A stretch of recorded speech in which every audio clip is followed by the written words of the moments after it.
Welcome back to Muscle Minds with Dr. Scott Stevenson. I'm Scott McNally. This program is brought to you by TrueNutrition.com. Our codes are Advices and Advices Oats. Dr. Scott, I'm still using the oatmeal blends from True Nutrition. And so I had told Dave Crossland on the show that just came out this week, actually.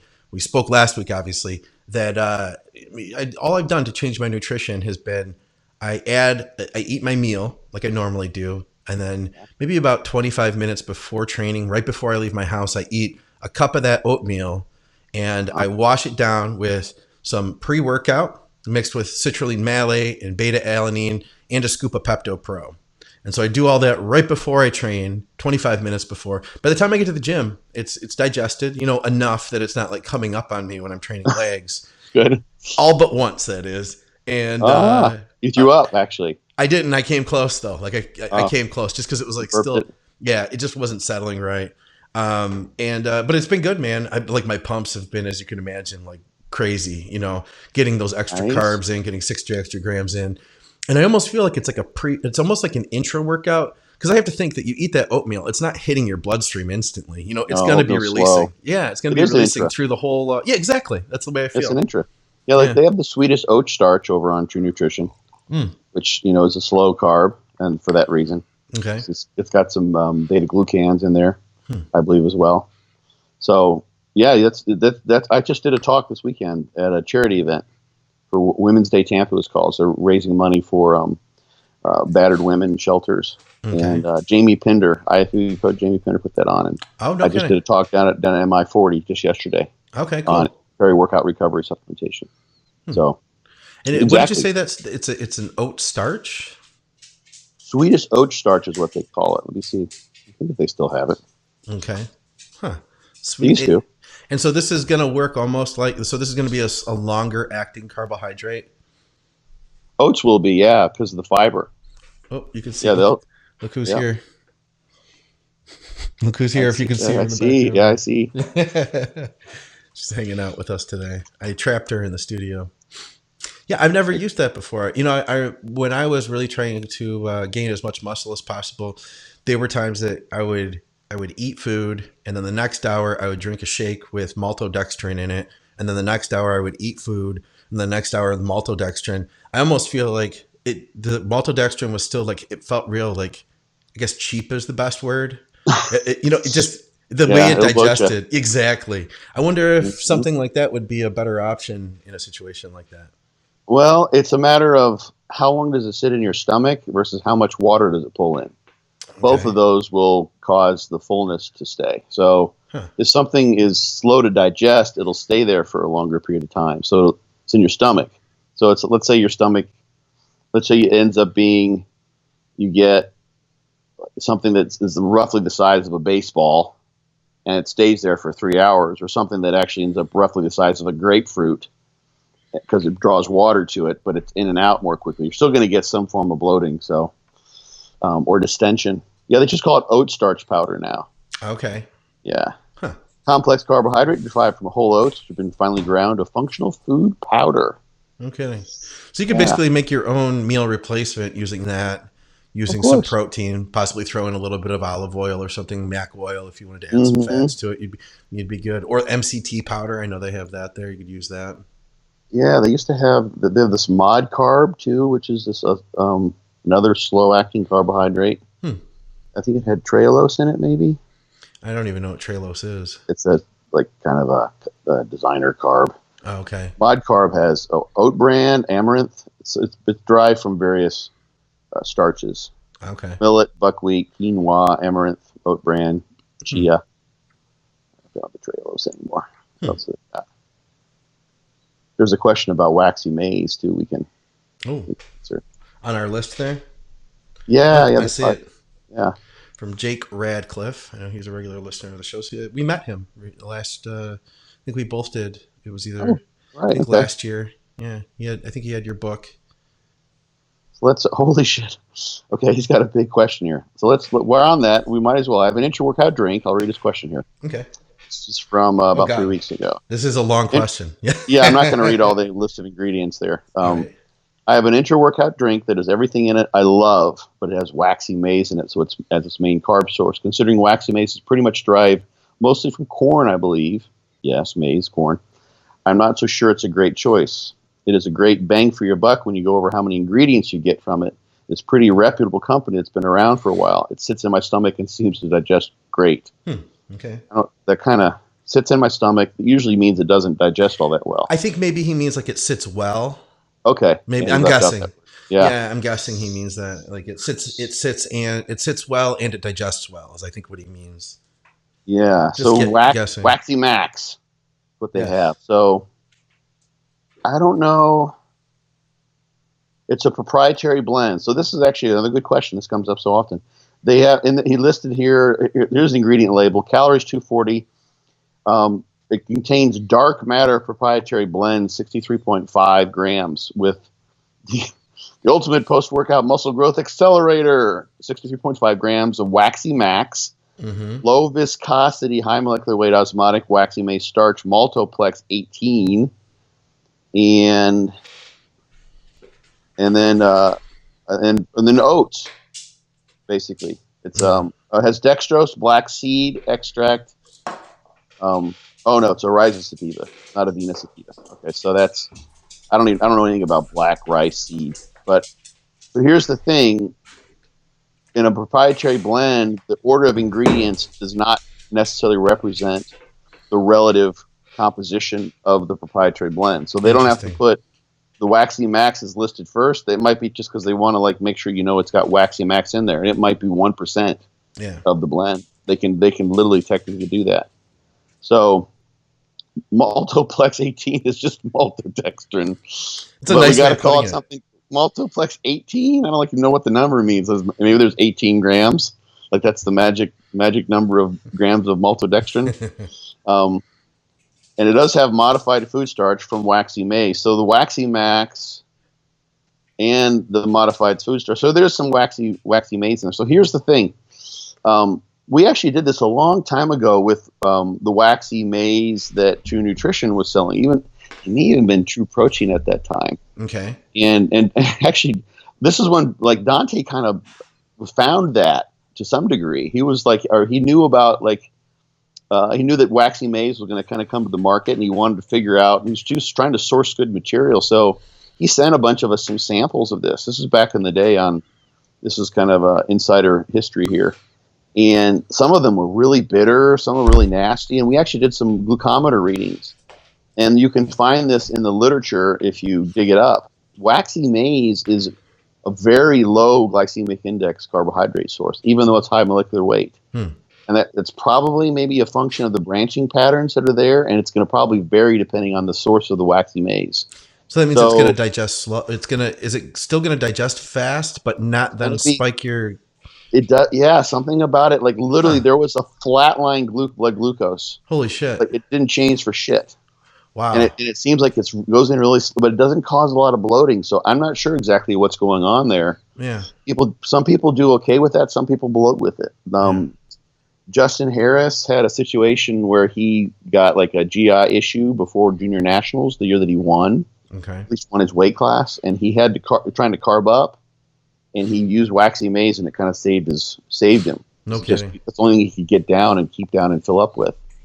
So waxy maize, the thing he probably would want to do, Jake, is if you got a glucometer at home, which you can get at a drugstore, you can order them online through Amazon, whatever, is see maybe just at rest how this compares to something like some rice cereal. Maybe you do it a post-workout, something like that. Eat the same number of carbs and try to match the protein if you could, and see what happens. See what the glycemic index is here, because this waxy maize may be okay in your gut, and that happens a lot with people, but it's not a very high glycemic index. That suggests it's also not going to do much as far as insulin, which is what you want actually in an intra-workout. Insulin is mediating a good deal of the potential benefits that you could get from an intra-workout by reducing protein breakdown, causing some increased vasodilation for enhancement of amino acid delivery, potentially anabolism if the amino acids are there. There are some protein there, 12 grams. I'm not sure what those astraces mean. I'm looking at this post there. But so what else they have? He's got the. Here's the other thing too. Looking at this, so he's got hydrosize. It's a multi-phase creatine transport and cell volumizing matrix with creatine blend, quick peak creatine monohydrate and creatine pyruvate intraphase, glucose-bound creatine gluconate, 65% glycerol powder. So here's just my thought. I mean, when those labels are derived, you can give names to your proprietary blends, and they don't have to be copywriting like that. You can just kind of come up with those. Yeah. As far as I know, you can just call it whatever. You could call it the MCNALLY, Muscle Master Max Blend. 3,000. Yeah. Whatever. 3,000 on there. Yeah. 3,000. Like 3,000 is a great number. Much more than 2,000. Mm-hmm. So like when you see a bunch of like Insta Peak and multi-phase, it's like, come on, like you're trying to get people, with, it just makes me think there's a lot of flash. Yeah. And, it's a little too flashy. Yeah, I agree. Like do you really need creatine pyruvate and creatine gluconate that's glucose bound? And how much of the 65% glycerol powder, there could be like 3 milligrams of that, giving you a total of 2 milligrams of glycerol, which is completely physiologically insignificant. Yeah. So, and then the other thing is that some free-form amino acids don't necessarily end up getting included in the protein on the label. So the protein's 12 grams. I don't know if those 6 grams of amino acids are included in there. Probably really? not. Yeah. You can, like, if you look on, I think it was this way on one of John Meadows' products, one of the Intra workout that the Granite supplements had. And you can find on other ones where they just use essential amino acids, and they'll be like, 6 grams or 12 grams or 10 grams of EAAs. Right. But the label says no protein. And it's because it's not a protein source. It's essential amino acids, which basically are the building blocks of protein, but because of just the labeling standards, that doesn't get listed as protein. Okay. So in that case, it makes sense to like kind of blast people with the fact that, hey, we do have amino acids in here. Right. Because if they just read like the basic nutrition information, they'll show no protein. Like, well, I don't want that. I want something with protein in it. Yeah. So that makes sense because that's just a bizarre way for the labeling to work. So anyway, I wouldn't worry so much about the waxy maize. The other stuff, like literally. So let's go through and look at this. Okay. It's a really good question, actually. So the hydrosize is this creatine transport system. I don't know of any plain old creatine monohydrate gets the job done. I don't know that you need, like, there's any advantage in terms of creatine loading or creatine exposure. The elevation of blood creatine levels is on the order of like 5 hours, I think, 5 to 8 hours after like a 5 gram dose. Okay. So, like, you can dose creatine like 2 or 3 times a day, and you've got elevated creatine levels all the time. So, like, this is some sort of a time-released, multi-phase creatine transport idea. No need for that. You can just use creatine monohydrate. The glycerol powder, you have no idea how much is in there, and you can buy glycerol or glycerin by the gallon on Amazon. Mm-hmm. And take in a shitload of that and get that at a lot cheaper price. Let's see what glycerin costs on Amazon. I have a gallon of it here at home. Do you use it on a regular basis? Yeah, I throw it in my pre-workouts. Do you notice a difference when you use it? Yeah. Yeah. What do you get from it? A better pump, vascularity. Okay. Yeah, that's the cell volumizing thing. So 22. Here's a gallon for $22. Okay. So it's pretty cheap. So you could make that last forever, I'm going to guess. How much would you use per serving? I put like several ounces in there. Okay. Test it out and see what happens. Yeah. It makes things taste wonderful. So yeah. So then, it's used as a thickening agent for like baking purposes. Okay. You can buy it like at the grocery store, but so then as far as the Prosynthogen Protein Synthesis Accelerator, there you go. Dual portal anabolic amino acid infusion. God, come on! It's like this is like, is this NASA approved? Like, what the fuck here? This is like we're building Frankenstein with this supplement. It's free from amino acids, 6 grams of essential amino acids. and then it just lists them. And there's whey protein, and then there's the peptide infusion, which is whey protein isolate leucine peptides. Leucine peptides, like maybe di and tripeptides that have leucine as one of the amino acids. I'm not even sure what that really means. Basically, it's whey isolate and hydrolyzed whey. That'd be whey easier protein, to say that. It's probably the whey protein is probably whey protein concentrate, which they don't have to list necessarily, and then the peptide infusion is whey isolate and then probably some di and tripeptides. So you could go from a hydrolyzed whey. So all that is basically is essential amino acids, whey concentrate, and you don't know how much of which. So it's basically creatine, maybe a little glycerol, probably not enough there to do anything, and whey isolate, hydrolyzed whey, and some essential amino acids, and then the carb source, which is made up of various kinds of waxy maize with some dextrose, and the black rice seed extract, which it has the anthocyanidins, which is, I think those have antioxidant actions. Okay. So anyway, so it's just carbs, protein, and creatine, really, with a lot of fancy verbiage. Okay. So this is an MHP product, dark matter. Oh, is it? Okay. That's what I'm looking at right now. I was unaware. Yeah. I'm looking at it all broken down here. So this stuff is $42.95, and per serving you get 50 grams of carbohydrates. No fats in there. The protein is listed at 12 grams. Realistically, I guess, you know what? I think sometimes people like to buy things because of the flavor too. But I guess back to his question though, waxy maize, and what was he getting at there? He said he liked this product. It sits well, but waxy maize, is it going to be a bad choice because it is corn based? Yeah. And I'm trying to think. Because we think of corn, we think of high fructose corn syrup. We think of rehydrating the liver with glycogen. You know what I mean? That's like all replenishing the liver with glycogen.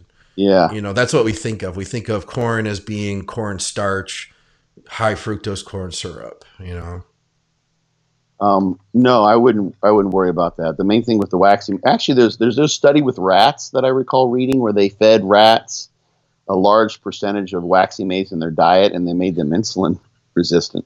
Did it really? Yeah, because it's just hanging around. It was basically causing hyperglycemia on a chronic level consistently. Really? Okay. Yeah. So there's something about you elevate glucose and then it comes back down. You elevate it comes back down. The variations sort of create a fluctuation whereby you can restore insulin sensitivity between meals or overnight, what have you. Yeah. You're more insulin sensitive in the morning than at night after you've been eating all day long. And the waxy maize was just like constantly chronically elevating glucose, and these rats ended up with a diabetic type of issue.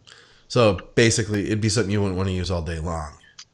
No, but it's not a very good. Looking at the anthocyanins and cyanidins have antioxidant actions, but as to how much is in that ingredient in that product, and whether it makes a difference, probably not. So okay, so compared to say something like highly branched cyclic dextrin, I feel like the highly branched cyclic dextrin came in and replaced waxy maize. It's funny because I think waxy maize is something that you or I are probably super, super familiar with. I remember when it first got popular, I had a client the other day say to me, "Hey, what's waxy maize?" And he's a guy who's like really plugged in with bodybuilding now, got real serious in the last few years, but he came after the whole waxy maize trend. So when he thinks of intra workouts, he thinks of probably like highly branched cyclic dextrin. And would you say that like historically now looking at our intra workout carbs that replaced, because waxy maize was popular for a time, and then what was it? The cluster dextrins came in and replaced that. Yeah, I mean that was waxy maize was just kind of like, wow, there's something different than maltodextrin and glucose. Yeah, we can use these and it seems to help with GI distress. And so then people started getting turned on the idea of the highly branched cyclic dextrins because there's a little bit of the data, the Japanese group that did the work with rats, and they showed improved swimming performance, I think. And so then people started playing around with that, and that's when that became more popular. Okay. A highly branched cyclic dextrose on True Nutrition is like 3 times the cost of Waxy maize. Yeah, so there's that. Yeah, the Carbo Load, which I like. Carbo a lot of Load. people like. Yeah, I like that one. It's cheaper too. It's I think like $20 for a bag of it. I don't know if that's a pound. You know how much is in a yeah, I'm looking. I forget. But cost to compare wise, I'd be curious because I feel like, part of getting a supplement, especially when you build your own stuff, like if you buy that and then you buy, whatever else you need for your intra, I feel like you can always do that cheaper buying it in bulk powders versus buying like a prefabbed thing. The key is though flavoring it, right? Yeah, but there's so many good flavors. So the Carbo, it's 1,350. As far as I can tell, it's 45 grams in a serving and 30 servings. So that's 1,350 grams. So that's about 1 1/3 kilos. So that's actually a pretty good price. That's like for $20, about 3 pounds for $20. Yeah. Yeah. And that works really well for lots of people. Yeah. So it's advanced carbohydrate system, rice solids, cornstarch. And then they use maltodextrin, various colors, various flavors. You can get all sorts of like the orange crush and grape crush and all that. You can get all sorts of flavorings on Amazon. Yeah, and that are delicious. Is that what you use for your sodas? Yeah, I use those for my sodas, and I've been putting those in my intra workouts. No kidding. Yeah. Let me put this in here, and I'll see, because I found one that was like, it's got cherry, strawberry, pineapple, orange, grape, and then like berry blast. Well, you mentioned you use the glycerin for your intra. What else do you like to use right now? In my intra? Yeah. Oh, I've been using, I haven't been putting many carbs in there because I've been dieting for so long, but I've been using whey, hydrolyzed whey, glycerol. And actually, lately, what I've been doing is testing out no carbs with glycerol. Really? And, okay. Yeah, and when I compare like a scoop of carbs, what have I got in there? I think I've got some highly branched cyclic dextrin that I got from Granite, from John, and maybe from True Nutrition. I have several sources. And I think I have some leftover Vitargo too. I was trying them all out, like one scoop basically. Yeah. And comparing that with about the same amount of glycerol, so like about a 70 cc scoop, in terms of what happened in sort of a kind of a pump and dryness. Like did I feel like how did it affect me visually, aesthetically, in terms of getting a good pump and not looking a little spilled over, what have you. And the glycerol worked better than the equal amount of carbs. No kidding, really? Yeah. Huh. So I just have protein. Got a little beta alanine, some creatine. I have an ashwagandha supplement that someone had sent me that I was throwing in there just to kind of get it in. How much beta alanine do you like to put in a shake? Just I don't want like to get the I just use a little bit, probably like 3 or 4 grams. I don't like the big buzz. Okay. Yeah, I like the skin tingle from it, and I know if I get that tingle, then I'm gonna get a good workout. Yeah, my first I think it's because like the first pre-workout I used would make my skin just like tingle like crazy. I felt it like down my neck and over my throat, and then over the arteries of my wrists, and I was like, wow, this is the weirdest feeling. And then I got in the gym and my pumps were just hellacious. So ever since then, I've been like, yeah, that tingle equal, like in my brain, I'm like, that tingle equals like, great workout. So yeah, right. That's do it. Pavlovian response. I've gone to like 6 grams of it. So, or no, is it by the gram? Yeah, I guess it is. Is it, how do they dose that? Whatever the little scooper is in there is 1 serving. And I've been doing like two servings of it. So I have a big bucket of it. I do too. And it comes with a little tiny scooper. I'm looking. I found these Crush singles to go packets. Yeah. Like you can get 72 total servings for $10. Okay. One of them, and you can buy I got a variety pack that had pineapple, cherry. Ooh, there's a cherry limeade. I haven't tried that one. And you mix that right in with your intra workout then to flavor it. throw it in. Yeah, I have like one of those supersized blender bottles, like the big, like 42 ounces. Yeah. And I just throw one of those in there for some flavor. So you do that, and then I take it you said you use was it Whey Hydro that you're using? Yeah. Is that unflavored? I take it then, or what? Yeah. Okay. Yeah. So you get all this stuff unflavored, because I know you can get Carbo Load unflavored too. I have a big bag of that upstairs. Yeah. And usually then I flavor it with something else, be it another like an EAA that has flavor or whatever else. I'll add it to another carb. But yeah, you could just mix that or some Crystal Light right in there. And I guess that would so that's the route you're taking. I imagine that's a lot cheaper than buying a tub of dark matter. Oh, You know? Yeah, I'm looking here. There's a ton of these things now that I've tried the Hawaiian Punch. They've got Hawaiian Punch singles to go. Okay. And these are delicious. Fruit Juicy Red, Blueberry Typhoon, Berry Limeade, Orange Ocean, Green Berry. They're absolutely delicious. Yeah. And if you're having carbs anyway, so this is like an 8 count of 6 boxes for $11. Okay. So you can get those are really good flavoring systems. So if you're willing to do that, of course, I talked about this weekend because I gave this talk, but I've got a whole I can't drag my computer in there and show you, but I've got a whole cabinet with sliding drawers I've installed full of all the powders and shit, and it's just a mess. Yeah, I have to vacuum it out every few weeks because the powders end up, all over the place. Yeah. But it works really, really well. It doesn't take very long at all to put it together, and it lets me do like this kind of experimentation. Like, let's see what happens if I do this. If I try like carbs plus glycerol, does it matter? And literally, the glycerol has a pretty impressive impact, and I actually used that for one of the shows I did this year. Okay. And just tried that. You loaded on it, is what you're telling me. No, I just started drinking that same shake before I went on stage when I was pumping up. Okay. Yeah. So you felt it? Did you get a good pump from that one? I did. What I didn't do is what I noticed is that tends to have an effect if I've added enough water after I'm doing an entire workout. Okay. And I tend to sort of sense it, and the vascularity comes out maybe 30 or 45 minutes into a full workout, and I just couldn't do that much shit when I would have had to be one of those guys who was just pumping up like an hour before he goes on stage. Yeah. And I couldn't time it because the shows, you don't know what's going on. Like, they lean you back and just like waiting forever, And then you wait forever, and then all of a sudden it's like, you're on in 5, Yeah. And I would have, like, if I'd have known, like, you're going to be on in 45 minutes, then I could have done that. I could have really applied that and basically,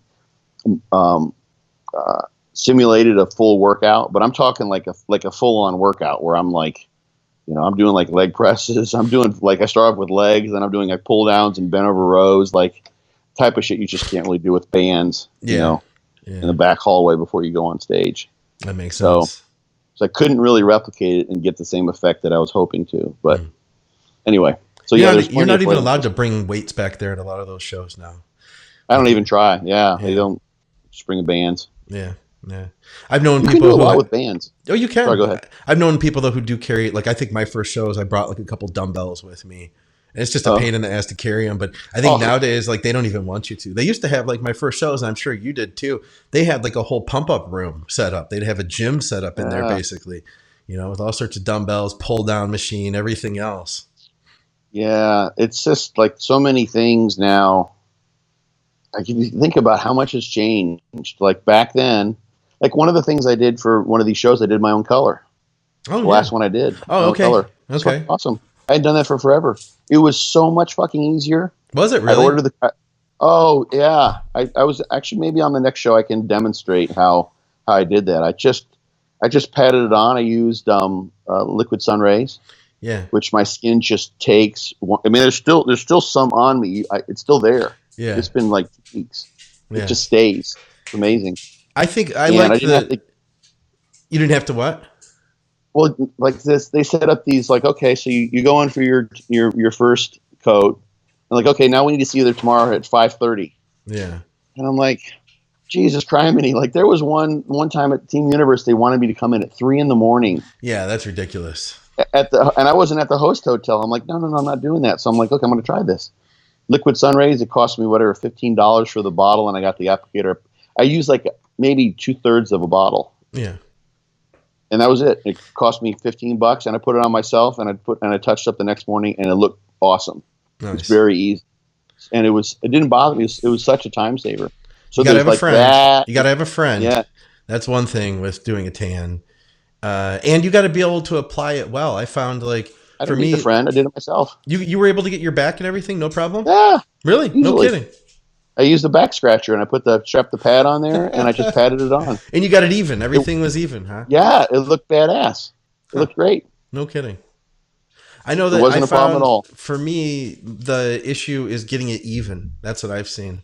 Is especially with liquid sun rays. I found that like with Protan, I could get Protan pretty even because you got to do layer after layer after layer of it versus like liquid sun rays. You could. It's for me. It was easy to make it too thick, and then it would easily obscure my definition. I don't know. I know. I did 5 shows, and 4 of them were 3 of them I got spray tan with liquid sunrise product. The other one was Protan. The Protan did not. My skin did not like it. Yeah, got a little greenish hue. I broke out. Okay. It was looked awful the next few days afterwards. The liquid sunrays my body likes. And I'm like, I'm gonna just try this. It goes on so good. Okay, it was no problem at all, man. It took me maybe. It didn't take. I feel like maybe at most 45 minutes to put the first tan on. That was everything, and I just kept on looking. It's like I need a little more here, a little more there. Yeah, went on easy. The next day, I spent like 10 minutes, like just evening it out. It was done. Yeah, nice. Saved myself like 2 hours, like all this driving around and everything else. It was just awesome. And so would it cost easier. you like over $100 too? You know. Oh yeah, a lot. And the time and everything else, and waiting around, and you're freezing, and I was just standing there in my own bathroom, doing my thing. Man, I've done that every time up until this last year. This last year, I did spray tan, but up until that last contest season, I had always done my own. Like, and there was still a lot of people that did their own, for years and years up until I made that choice. Like, I think I might have been one of the last people to transition over to getting sprayed, but I like it, man. I like how even it is. I like that I don't have to think about it. I like that if I'm backstage, that they're people. If you do it like with the host, the people, whatever they are, like the sponsor of the show, then they're backstage, so they're there to touch you up. They're there to put your glaze on and all that. And so I like that better. That's the one thing where I'll like that way I don't have to think about it. But it took me years to get there. I could see at the same time, though, it's a pain in the ass, especially like imagine if you're coaching someone and that, there's these critical moments that you want to, be able to check in with them, but they're in the middle of like getting tan. And then after that, they have makeup for 2 hours. And then after that, it's like, well, now they go on in an hour and I don't even know what they look like. You know what I mean? Right. It's like, right. I haven't seen all the shows I did this year, the glazing was done for anybody, regardless of who did your tanning. Oh, cool. So it wasn't like, oh, we won't help you. And those were 2 national shows and 3 local shows. Okay. So that wasn't a problem. Like they just, that was easy.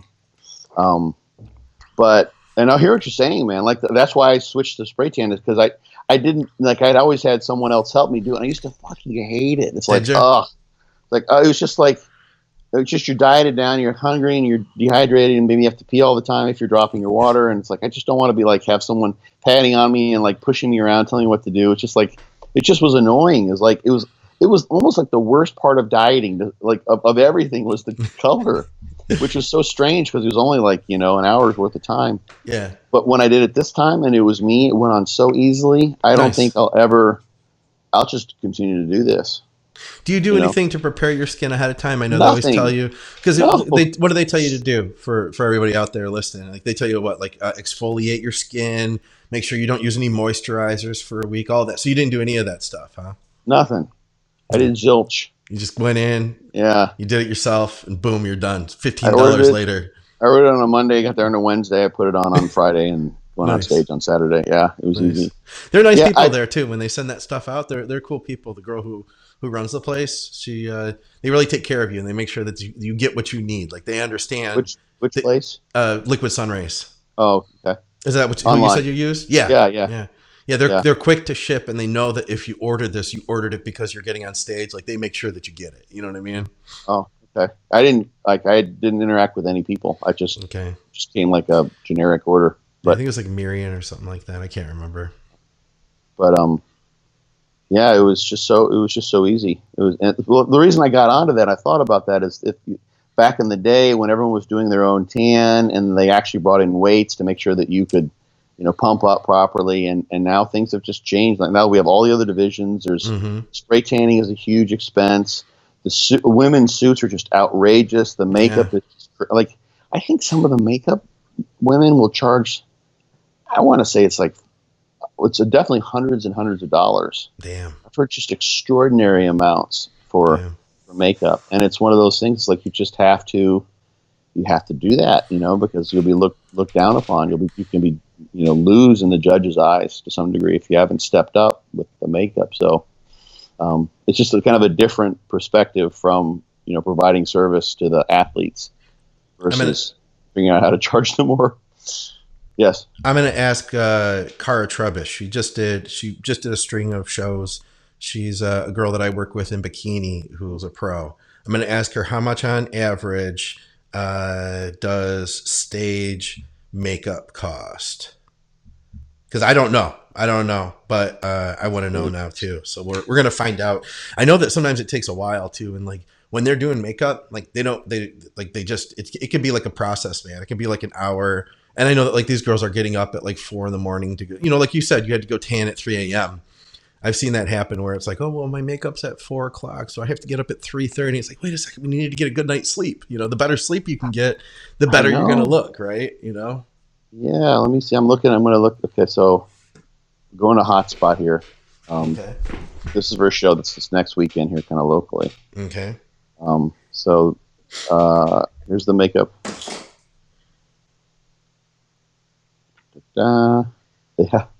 They have male client makeup too. Oh, really? Yeah. Wow. Yeah, they got a picture of a guy on there. No pictures of women, just the guys. Let's see. This website loading. Okay, here we go.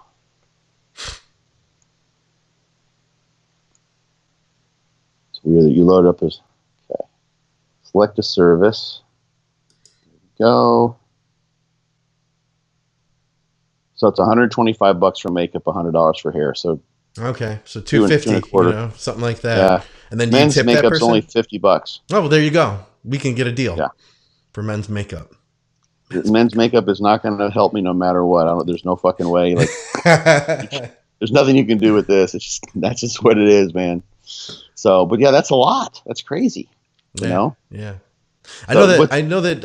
I remember when I had on Jan Tana.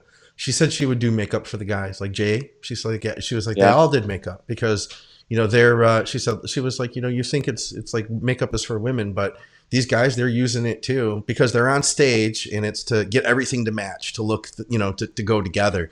So you don't have that like white face that is kind of a funky look when you have like a white face and a dark brown body, Right. Yeah. And I did my face too. Like just the next day, I put it on my face and it, evened it out. Yeah.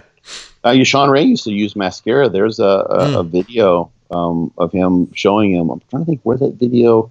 I can see it. Like maybe it was with the Olympia in Helsinki or something like that. And he's backstage, and they've got it was at some sort of a theater where they had literally makeup mirrors for actors who would put on makeup for the stage. Yeah. And there's Sean's putting on the mascara back then. He knew how to do it, huh? Say what? He even knew how to do that, huh? I wouldn't even know how to get it on there, right? He was a stickler for detail. Yeah, he was putting it on. I don't know if he's doing it right, but it looked like he knew what he was doing.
All right, I'm going to go to the next question here from Travis James.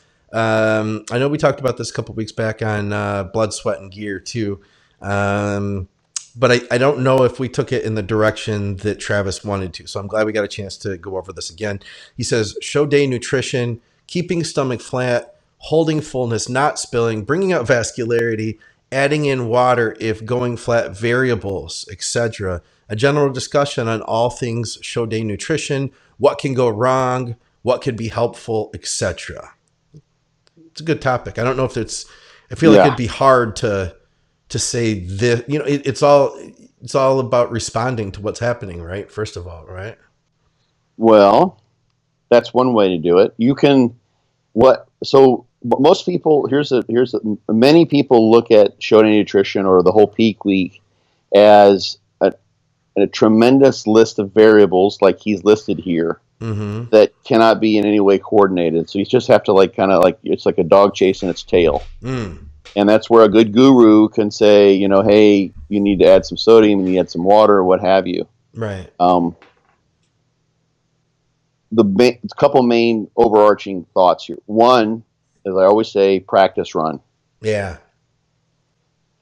Two, do you need to do anything other than what you've already been doing? Do you need to if you're in shape, if you're just really, really tremendously in shape, you can basically do practice runs by just dropping water the night before, for instance, as a simple example, and seeing if that makes you look better the next day. And then just try out a meal. So you should have some idea as you go into the show what foods keep your stomach flat.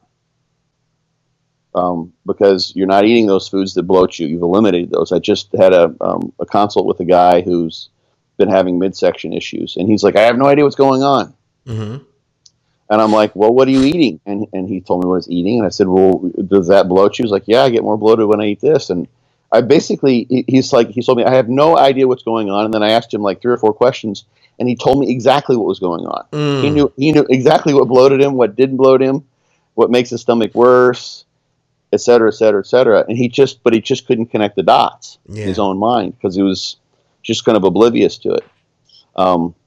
So holding fullness, he's sort of tossing out like kind of all the, and I don't mean this like in a derogatory way, Travis, he's kind of like tossing out, these are like kind of buzzwordy things. So holding fullness, if you're using a diuretic that's going to be pulling water, causing diuresis and water loss, maybe in a runaway fashion, then you're going to have an issue. You're going to have to keep up with that. But if you've dried out the way that I typically would do it, and you haven't used any diuretics, and you've got normal physiological water homeostatic mechanisms in place. So basically, your body is. Sorry, I'm getting a message here on Facebook when I'm reading these questions. What's one of the disadvantages of doing these on Facebook? And you've filled up and you're full, you're not going to lose the fullness because you don't have anything like driving diuresis incredibly. Unless you've just like had like 1,000 milligrams of caffeine or something like that. Yeah. And you've already got plenty of carbs, so that wouldn't be a problem. So that's a diuretic related issue. And probably a timing one where you've now got the diuretic acting and you're dropping water and you're trying to battle that, and that happens all the time to people. That can be a problem with the weight class. So there's so many variables there that it's kind of hard to address that generically. So not spilling. The way I handle that one is you fill up and you dry out first. So if you're full and you don't pose, you don't use up the glycogen, you're going to stay full. Yeah. And if you're super duper dry and you do like a shitload the morning of, if you're really friggin' dry, you're not going to spill. Yeah, it's not going to happen. But and it's funny because it looks like, I'm guessing that maybe Travis's perspective is oriented around diuretics. Is that so? If you're trying to hold fullness by taking in carbs and you're not quite sure what's going on in terms of the effect of diuretic, then you could risk spilling. Yeah. So you're losing water, especially if somehow for some reason you're not using a potassium sparing diuretic, so you can end up losing intracellular water. So that'll make you flatten out really fast. vascularity too. That like all this is all diuretic related issues. These are all like easily fixable, but the vascularity thing is interesting because I think there's some aspect of vascularity. This is one of our questions we probably won't get to today, but some aspect of vascularity gives that graininess to muscle. Sure. It gives it a grainy characteristic, but like judges don't look at the guy; they look more at separation and sort of muscularity overall. And if someone just has a bunch of it's like crazy vascular, that doesn't necessarily. It looks awesome. It's fucking badass. Yeah. You know, for Instagram pictures and what have you, but that doesn't necessarily help you in the judge's eyes. So people put too much weight on that, I think. Do you think now, does it have to be, diuretic based, this conversation? Because I can think of a couple people that I've worked with this season who didn't cut water at all, that we needed to keep water in, that if we did cut water, they would go flat. And so knowing that going in, we reduced it slightly, because like one guy I can think of, it's like he would wake up looking sharp and kind of flat. And then after a couple meals and more importantly, getting water in for a couple hours, then he would just fill back out and he would look good. But by the end of the day, then he would look watery. So it's like for him, it was a balance of, because one of the things he mentioned is adding water in if going flat. So I know that like with this guy in particular, a couple people I'm thinking of, like they need to still drink water. Otherwise they will go flat. And that's not using any diuretics at all. And even if they're like pounding the carbs, you could probably, I think some of these people could, like, if they're super, super lean, could pound carbs all day. But if you're not getting water, you're not going to fill out. Can you talk a little bit about a situation like that? Because that's not diuretic related, but it is a situation where you're going flat. Just practice run. Like literally if you like, let's say you're in really freaking good shape, like 4 weeks out, which, and hopefully 2 weeks out, you're like in show shape. Yeah. Well, then you can practice that on just like a single day. If you wake up in the morning, you look good, and you eat your carbs, and you're like, okay, I took in 1 gallon of water the day, and I took in 1,000 grams of carbs, and I looked pretty good. And these were these carb sources with this much sodium, and I spilled a little bit, but I stayed full. Then you just try, a half a gallon, and you're good to go. And so then you just are figuring out your own solution, basically.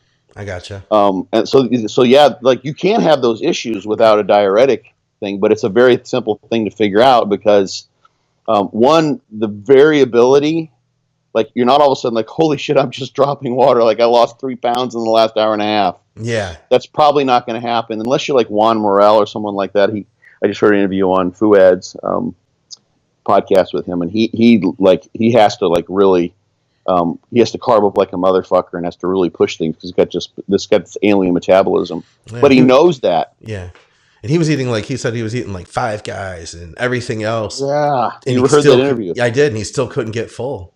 Yeah, and that was because he traveled and everything else, and he probably missed some food and the effect on his water metabolism from the flight and everything else. Yeah, and the desert too.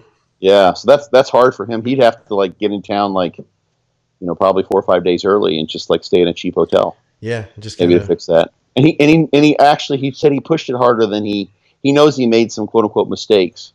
Yeah, that he was totally aware of. So even then, like his questions are already answered for himself. He knows what he did wrong. Yeah.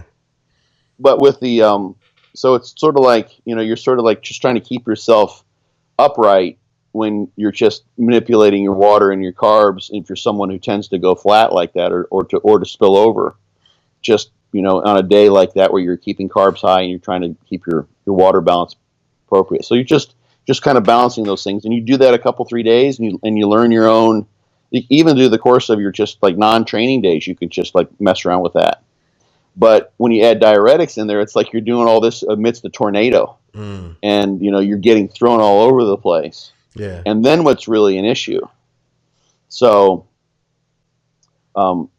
anyway, you make a good point. It's not just diuretics, but I'm just getting like when he's asking all these things, he's asking questions that I think have easy answers. That's what, to some degree, and to an extent, you're kind of leaning towards thinking that these are maybe he's using diuretics, and that's what I don't know that he has, or maybe that's and some of it too is you can it depends on like, I mean, and I'm not the pot calling the kettle black here, but it depends on how well you can objectively assess your physique. Yeah. You might wake up and say, "Oh my God, I'm going flat," or "Oh shit, I spilled over," and you really haven't. It's just because it's you on, you live in there on your body on show day, and you're hypercritical, and we've all got a little body dysmorphia, Right. and you're like, "Holy shit, I'm going flat." Yeah. So, I mean, literally, the way that I handle those things with my week is that you hold fullness by filling up and then not doing a bunch of posing and training to use up the glycogen. You don't spill because you get dry, and then you can eat whatever hell you want, and you won't spill over for a long time when you've really dried out.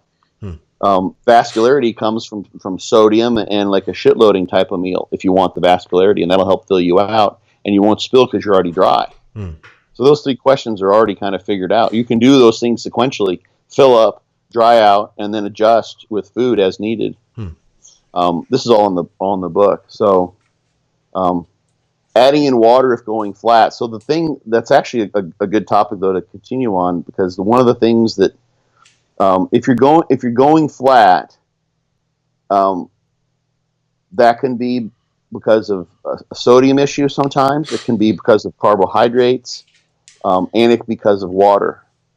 Carbs are going to be the least likely to be something that's sort of irreversible. So if you think you're pretty dry, but you're getting flat, maybe you're under carb. So you take in like a low sodium carb source. That's why everyone's eating rice cakes. It's a kind of conservative way to do this. You can fill up that way. So okay, that's not a big deal. You're going to metabolize those carbs, and that won't hurt you too badly as long as you're already dry. If you're trying to fill out, then another option might be fats actually too. Sometimes fats will help with that, just probably because of prostaglandin synthesis, that sort of thing. That just seemed to be magical for many people. Even chocolate sometimes will help people kind of get a pump better. And then sodium, but sodium is a little bit more iffy because when you add sodium in, it's not like that's going to stay there for a while, especially if you're not peeing a lot, because your kidneys don't have a lot of fluid volume with which to get rid of the sodium. And then water is the thing that's the most difficult to get rid of. So water would be the last thing that you might add if you're unsure of why you're flat. So I would go with, generally speaking, low sodium carbs. Maybe fats are pretty safe too. Fats won't make you spill. Then a little bit of sodium, and you can always do this incrementally. Like that's why like you probably do this. I do this. So many coaches will say, just have a little bit of this and see what happens. Yeah. Wait 15 minutes, give it a go. So okay, we're good. Like that I could tell that kind of worked. And have a little bit more. Have a little bit more. Yeah. It's really interesting how the body. Like there's some mechanisms that I've never even seen discussed, like in anatomy and physiology or any of my exercise phys classes. Like one of the things that I've seen myself and I've seen in clients, and I kind of freaked a client out not long ago. He was all dry. He was dried out, and he hadn't peed for a long time. And I think this was during a practice run. I said, "Hey, well, just go ahead and have like a half of that bottle of water." Yeah. And he's like, and I bet when you do, you're probably going to get a flush and you're going to have to go pee. And so he drank the water, and we're trying to talk, and he was like 2 minutes later, he's like, "Holy shit. Like, what is that?" I'm like all flushed out and I got to go to the bathroom now. Yeah. And it's like there wasn't enough water that it could have been processed and gotten in the bladder that quickly. But there's some other sensory mechanisms that are involved that were somehow saying, water's coming in, so it's okay to get the urinary system going and filter water through and go ahead and pee. And you can't according to the textbook, there's no way for water that's in the bladder to be brought back into the blood system. It's after it's in the bladder, it's out pretty much. That's just a holding vessel for its way out of the body. So he drank that water, and it didn't have enough time to increase his bladder size. It wasn't like that he filled his bladder up and then he had to pee. Right. It's just something other in his body sensed, okay, we can just let's get all the works going again here, and now you can go pee, even though that the peeing doesn't in any way, the urine in the bladder didn't in any way. It's not like a camel's hump or something like that where you could actually use that water. It's already gone, but still the system does that. It's a bizarre thing. Yeah. So you're really sensitive in these situations in ways that you just kind of have to figure out on your own. Even the books and the science won't necessarily tell you, at least as far as I know. Mm. So I like your idea of a practice run. I don't know many people that actually do a practice run, though. I haven't seen it a lot. No. And how many times do you see these questions? Often. Yeah, all the fucking time, continually. Hey, I got your book. I got your book down here. Actually, I've got it over here on the shelf. Let me see if I can grab this. But the thing is, you don't like have to do like What's that? You don't have to do like a full week if you don't want to. You know, full blown week of what? Peak week. Oh, okay. You can like literally, if you're in shape and you're not planning on doing a whole bunch of crazy manipulation, which a lot of times you don't have to, then you can just like manipulate your water, like with like the guys you're talking about who tend to wake up looking great and they need to eat carbs to stay full, but then they tend to spill over a little by the end of the day. Yeah. It's just like well, let's just do like a day like that and let's just cut your water back and see what happens. Probably would work perfectly. That's your practice run. Like, okay, good. Yeah. We're good to go now. You know? Yeah. We ended up slowly, we ended up reducing water just a little bit. And then from there, finding out like what a good balance was, you know, how much water do you need before you've actually gotten that look that we want. And usually like, you know, the kind of like our practice run was, you know, like going into almost like the week of, or on carb ups leading into it. You know, I figured to myself like, well, he's going to be on stage at about, 11 a.m. He wakes up at this time. Let's do a few meals and then let's see what you look like at 11 a.m. You know what I mean? Exactly. That's a practice run as far as I'm concerned, because you weren't doing anything crazy the week of the show. So your practice run doesn't need to be anything crazy. So that's perfect. So we can kind of estimate, well, he looks a little softer, or and then I could ask, well, like, how much water did you drink? And then we can estimate, okay, so he drank 60 ounces of water. He's been up for 2.5 hours. That's, a little less than 30 ounces. We can figure it out. So then the day of the show, we could say, okay, wake up, drink 24 ounces in the first hour, drink 24 ounces in the second hour, do these meals. And then we can replicate, something similar. Sure. I feel like I kind of learned that from you. I know that you the way that it's just a more logical way of doing it versus I feel like in the past I have used like years ago it was very formulaic, in the way that you would do a peak. And like when I first got started, the first coach I had, it was like a formula, where like, well, okay, Sunday before the show, you begin drinking 3 gallons of water. And then on Monday, you do this with water. Tuesday, you do this with water. Friday, you do this with water. You take the diuretics at 6 p.m., at 9 p.m., at midnight, that kind of thing. You had like the whole plan out, of how it was done. And that was the formula that worked for everybody, no matter what body fat you were at, no matter, how much muscle you had, no matter what you were eating. That's the formula that worked for everyone. But I see it. I get now, it doesn't have to be that way. Yeah, I mean, you can like, I have like the peak week thing I have in the book is a framework. And that could be like, if you were going to use diuretics, that could be like the framework you start with. Yeah. And try it, but every show prep is a little bit different. Every time so you do a practice run, and the diuretics are hard to replicate. That's the thing; they have such a lasting effect on water metabolism. But like there are some people that can cut their water off at like 7 o'clock using this sort of the strategy that I've put in the book. Yeah, and then there have been times when I cut my water off at like noon. Really? Because I just found that like that's when I need to do it for whatever reason. That's just what seemed like. Because I did a practice run, and when I cut it off at 3, and I looked at how I looked the next day when I was, let's say I was going to be on stage at 10, and I thought, I'm still dropping water. I'm not as dry as I'd like to be, but if I wait another 3 or 4 hours, that's what I want to look when I was on stage. Okay, smooth everything back 3 hours. Yeah. So, and that's what worked that year. That's what I had to do, and it's not always the case. You can change things, so it's like. You can have a strategy like that, but you always have to kind of figure out what works for you, of course, and then what works for you in that particular year and that particular prep for that particular show. So anyway, that's the thing is like you can only like he's talking about a general discussion, all things show day nutrition. There's so much that can go into this. So So what can go wrong? We're trying to finish out the question here. What can go wrong? The main thing that people try to do, and I just said this to somebody the other day too, I tell people, like, try to get like an A. If you're looking like at grades, you know, try to get an A. If you try to get an A plus, like you just like wanted to be like, have like that, like, you know, Nirvana, like,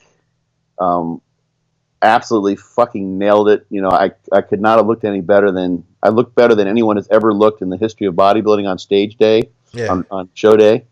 Then you're going to fuck it up because you're going to do something silly. And by his own admission, like the best known public example of that is Phil Viz, who finally nailed it, I think, in his last show. He looked really good. He's dried out and he was extremely conditioned. But he kept on fucking things up for like a decade. Because he was trying weird and different shit. And he was trying to, like, that same drive in his mind to, like, really, really, really nail everything and to dot every I and cross every T, and it would made him push himself to train too hard during prep, which he's admitted to as well, was the double-edged sword that would cut him on show day. And he always was trying weird, different shit. And he wasn't doing practice runs as far as I know. When I've talked to him, he wasn't doing that. So that's what can go wrong, is trying something that is, you think might work, that's a little bit, but you've never tried before. And because you're trying to, like, it's sort of a last-ditch effort. Yeah. That's the thing. So be helpful is the less you have to change, the better. Really. That's what I think. Yeah, and I think Travis is a guy who's gotten into really good shape too. You know, he's a guy, it's not like he's, you know, it's not as though he's trying to cosmetically band-aid, you know, a diet that didn't go well. I mean, I've seen his pictures. He looks like he gets into really good shape. So if that's the case, you're saying, like, you shouldn't have to do too much. I'm just looking at his profile picture here. Let me see. Trying to find pictures of him. He's got clothes on all these, so good for him. He doesn't have a whole bunch of Travis photos. Let's see. Yeah, there's one from a photo shoot. Yeah, he looks badass in that one. Yeah, he gets in really good condition. So yeah, right. So sometimes you're just complicating shit. You know, you're just creating unnecessary stress. Yeah. So yeah, that's the best I can do, I think, to answer that. You know, pick a strategy and make it as simple as possible. Practice it, and use the tools that you know have worked during your prep. So the foods that have worked to fill you out, the things that you know from changing your water, your sodium, that will dry you out. Just use that. Don't try to, you know, come up with some new fancy way to do things, if at all possible. And so if you're dieting, if you have a show and you feel like you need 16 weeks, then maybe start 20 weeks out and take that last month to figure out what's going to work for you this time, maybe. Yeah, you know, it's funny. I always feel like it's an infomercial or something like that. But the way I have people by the peak week, it actually makes everyone sort of leap forward in terms of their conditioning. I mentioned this on the show many times, I think, but because there's a period of time where you're not intentionally trying to, like, completely deplete your glycogen levels down to nothing. You just remove carbs during the first part of the week and train normally. Yeah. But it is a depletion type of protocol, and that in and of itself ends up, and then the filling out, probably because people are less stressed as well. Everyone moves forward. They always get in better shape. So they don't lose any ground. They actually gain ground. Yeah. And I've had people who have done that before, that peak week protocol, employ that peak week protocol. And I've done this with clients intentionally to accelerate fat loss. Okay. Yeah. Because it creates confidence. Yeah. Like, okay, you know, I look like I'm a little behind, but then if you do a peak week where you drop your water and you fill out and you look better, it's like, oh, I like how I look. That gives me more confidence that we're going to make it. Yeah. Plus the conditioning. So when I ask people, like, after a peak week, you know, on like Tuesday when their diet and their water is back to normal, you know, what do you think? They're like, yeah, I'm definitely leaner than I was a week ago. It happens every friggin' time. Like, I can't think of a time when it hasn't happened. So, I think more and more nowadays people are doing multiple shows. And so if I'm working with somebody, there's a real good chance they're doing another show in 3 weeks or something like that. And I feel like that's more of a modern phenomenon. I don't know about the people you knew, Scott, when you were, like, younger, but I can tell you that, like, when I started, everybody always put all their eggs in one basket where you like, I'm going for this show on this date. It's written in stone. Mr. Michigan, baby. Yeah, that's the show I'm doing. Boom, Yep. I'm nailing it. And nowadays it's like, well, I'm going to start out at this show as my warm up, and then this is my target show. And then we'll see how that one goes. And there's another one in 3 weeks after that. Then everybody seems to do that nowadays. And I feel like people do a lot better when they do those multiple shows. That I think even like you're talking about like the mock peak week. I almost feel like the peak week itself, that you come out of it better and that your condition improves every time that I've seen somebody compete. I mean, up to a point, I guess there's, long enough period of time, with too much time in between shows, maybe that's not going to be the case. But when you have like, a show and then another show in 3 weeks and another show in 2 weeks, it just seems to work really, really well to keep pushing forward. Yeah, you're dieting longer. You've got, I think sometimes people probably, it depends on how structured there's probably a good chance that some percentage of people, when they know the show is 2 weeks out, they really knuckle down on their diet where they wouldn't if the show were 4 weeks out. In those 2 weeks, all other things being equal. So you say, okay, I got to be in shape for the show, so then they get in better shape because the show's there. Yeah. And then I know just in of itself, the peak week in my situation, how I do it does that for people. Yeah. And then if you don't, I was just messaging with a client this morning and thinking about shows, and also it makes sense if you can find the show. See, back in the day, like there weren't that many shows. There used to be like 3 shows a year in Arizona. Okay. There's literally like 2 shows when I started there. Wow. There's a summer, Mr. Arizona, and there's the November show. Holy that was it. Cow. Yeah. And then they added another one up like the northern Arizona, and then now in Florida there's a show like every weekend almost. Yeah. Like literally there's like 56 shows or something like that. That's crazy, man. That's more. There's like 56 shows. That means that several weeks there's going to be 2 shows in the same day. Yeah. They've cut back on that. I think they, we're not doing the show that last couple of years I had a show I co-promoted with Tony Torres down in Miami, and we're not doing it because you can't make any money. There's so many shows and you just can't get enough people there. Yeah. So it's fun. It was a good time, but it's just kind of like, how much money do I want to lose just promoting a show? Yeah. We had that, like, even after, here's another, it's a related topic. Like we had, I think we call it the IFBB Pro Extravaganza, and we had Dave Henry was there, Guy Cisternino was there. Yeah. Sean Lindo's a pro, Natalie Graziano was there. Yep. We had like 8 pros, including Tony and Joe Corbett, who was a House of Pain owner, who's a classic physique pro. And then I was giving a talk, and it was free. It was like $5 at the door or free to the athletes. We had like 8 people there. Wow. Like maybe 12. Yeah. It's like, oh my God, like the information you could glean. And I gave a talk. I don't remember what I gave a talk on, but no one showed up. That's just we only had like 50 people at the show. Yeah. So there's a plethora of shows. So it lends itself to that. And it was a different thing back in the day. I'm imagining, like, if you're Mr. Michigan, like 15 years ago, you're a fucking badass. Like, that dude's Mr. Michigan. Like, there was prestige with that. Erskine Presley, when I first started really getting into competing, and I knew this guy, his name, he went on to be, Dave worked with him, Dave Palumbo. He was a national level guy. But when he won the Michigan, did he pass?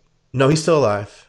Yeah. Okay. Out at Brighton Powerhouse, where he trained, I came out there to work out with my coach, who was really good friends with Erskine, and I got to meet him in person type thing, and I was blown away. They had a big banner printed on the wall that said, Brighton Powerhouse, home of 2000 whatever, Mr. Michigan, Erskine Presley.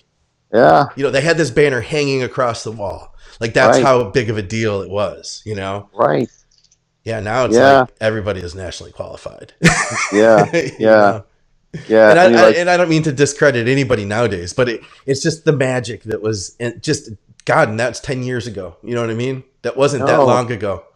10, 15. It makes me sad, man. I miss that, and I think I'm sad too for people who are doing physique competitions now too, that they can't have experienced that, because I think it diminishes their experience as well.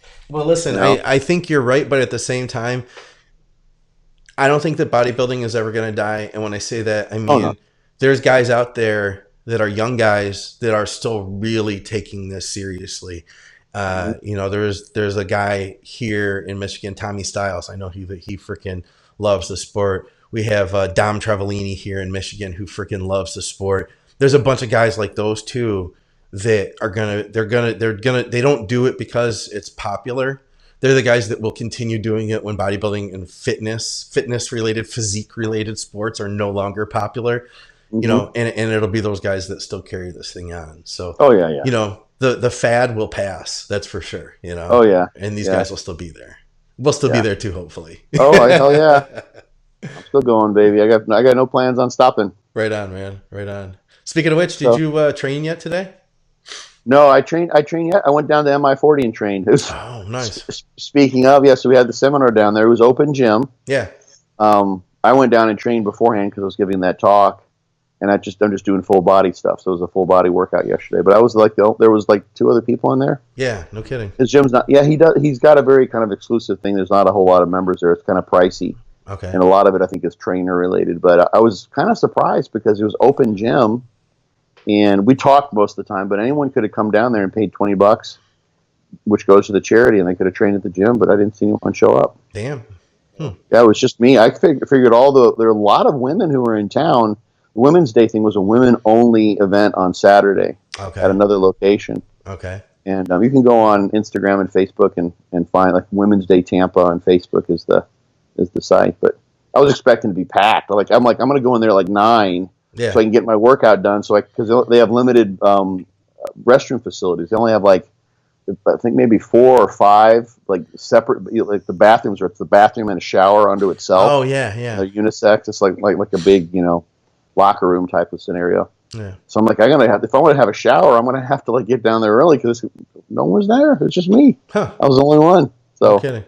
I'm like, well, this is fine. I can handle it, but I'm surprised, because that gym's great. Huh, nice. The gym's badass. Yeah. So yeah, what are you training things today? About it. I'm taking today off. I timed it that way because I know I have a busy work day here ahead of me. So I'm hanging out with you. Then I'll be sitting in the background with the guys doing It's Just Bodybuilding. They're going to talk to Jordan, and I haven't heard from him in a while, so that should be fun. I know you still talk to him on a regular basis, and I needed a day off. I had a great leg day yesterday, so it's a day that I need rest. Whether I set it up that way, like I forced myself to not want to train today anyway, man. That's the last thing on my mind. Is that going to be live on Facebook, the one with Jordan? No, it's not. They haven't done a lot of podcasts. Like you and I, we're just like, just go live, whatever, who cares? Right. They're not like super confident to go live yet. They're like, we'll just record it, we'll edit it, and then we'll put it out. So there's no real editing that happens. You know what I mean? Unless like it takes a minute for Jordan to figure out how to get his Skype working. That's the only thing that'll be edited. Otherwise, we hit record and go, and then it's just put up. Everything's adjusted. And when I say edited, all we do is we tweak the sound, we tweak the video quality. We export it, we make it into like a very well packaged product. But it's not like we're changing anything that's been said. Well, I hope, because you know how Jordan is with technology. They don't know this. They don't know this yet. We're gonna find out. Yeah. Well, we'll see. Like the thing is, like Jordan, like there are times when I'm busy and he's busy, and like he'd message me like to talk about whatever something that's going on. I'm like, hey, can I call you? Yeah. And he's got how he always was. His speakerphone wasn't working on his phone. Yep. I actually bought him a pair of Bluetooth headset like about 2 weeks ago. I went on the Amazon UK site and I found the same headset that I use on my phone, and I sent it to his house. Yeah, yeah. So he's got a Bluetooth headset, or he did, unless he lost it. So he does have a Bluetooth headset. I don't think he had a headset otherwise, and he didn't have a speaker that was working on his phone. Oh my god! So he should have at least the phone and the headset to use to help with technology issues today. So hopefully, fingers crossed. Cross your fingers for us, guys. It's funny, like I gave him the headset and I got it, and then I'm like, okay, now you fucker call me, and he hasn't called. We'll talk eventually, but it's like next time, no texting. We're going to talk on the phone rather than just text. That's funny, man. Yeah. Well, I'm glad we could catch up here. It's been a little while. I don't think we actually talked much since the last time we recorded. Yeah. And that was definitely a deeper show. I just sat back and listened to that one. That was for sure. I don't even remember what we talked about, to be honest. We had Alex on. And right. Yeah. It was that episode. Yeah. Yeah. He was on another show. think it's the Stronger by Science podcast, maybe. Okay. I'll look at you. Advertising that. Yep. Yes. Guys, if you haven't checked it out, I got the book right here. This is Be Your Own Bodybuilding Coach, Dr. Scott Stevenson's book. The hardcover is available. I have my Belizean money in here. I don't want to lose my spot, but that's a $5 Belizean bill. That's my bookmark. How much is that worth in American dollars? $2.50. Okay. So, but yeah, it's an awesome hardcover book. You can get the hardcover from Amazon or Barnes & Noble. You can get the ebook from byobbcoach.com. You can go to fortitudetraining.net. $20 gets you the Fortitude Training ebook. And of course, go to our sponsors, TrueNutrition.com. You can use our codes Advices as well as Advices Oats. Advices Oats will get you 25% off of their oatmeal blends, and the regular Advices code will get you just the regular discount. We're just going to basically pay for your shipping or whatever. Plus, it lets True Nutrition know that you support what we're doing here. Check out the book. Everything that we talked about today, really, literally, legitimately, everything that we talked about today is in there. Of course, a whole lot more. Dr. Scott, thank you always for your time, my friend. All right, guys. You're welcome, brother. For another episode of Muscle Minds with Dr. Scott, I'm Scott McNally. We'll see you. Adios.